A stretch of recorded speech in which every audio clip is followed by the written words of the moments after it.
15 бөлүм. Теймандык Элипас мындай деп жооп берди. Акылман маңызы жок билим менен жооп бермек беле. Кардын ысык желге толтурмак беле.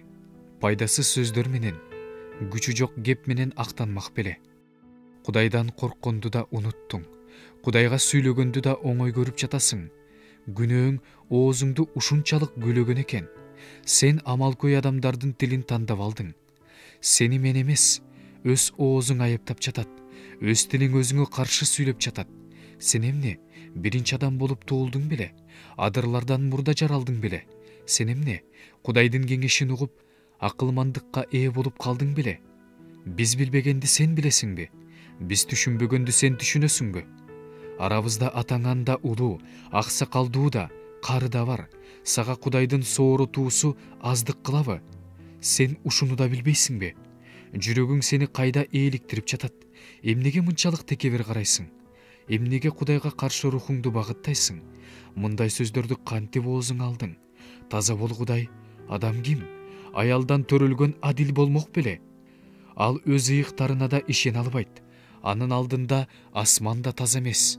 Адилетсиздикти сууда ичкен адам андан бетер таза эмес ыплас. Мен сүйлөйүн, сен кулак сал. Көргөнүмдү сага айтып берейин. Акылмандар аталарынан уккандарын жашырышкан эмес. Жер аларга гана берилген. Алардын арасында бөлөк бөтөн элдер болгон эмес. Мыйзамсыз өмүр бою өзүн өзү кыйнап өтөт. Зулумга өмүр жылдары жашыруун, анын кулагына үрөй учурган добуштар угулат. Бейкапар жашап жатканда ага кыйратуучу келет. Караңгылыктан кутулаарына ишенбейт. Өзүн кылыч күтүп турганын билет. Бир сындырымдан үчүн анын кыдырбаган жери калбайт. Өзү үчүн караңгылыктын күнү даярдалганын билет. Жокчулук менен кысымчылык анын жүрөгүнүн үшүн алып, аны согушка камдаган падышадай басып алат. Анткени ал Кудайга каршы кол сунуп, кудуреттүү Кудайга каршы чыкты. Калың калканын алып, кекирейип, ага каршы бет алды. Анткени анын бетин май басты, сандары жоонойду. Ал бүлүнгөн шаарларды, урап түшөрүнө аз калган ээн үйлөрдү турак кылат. Ал бай болбойт, анын мал мүлкү тура бербейт. Тапканы жер жүзүнө тарабайт. Караңгылыктан качып кутулбайт. Анын көчөттөрүн жалын жалмайт.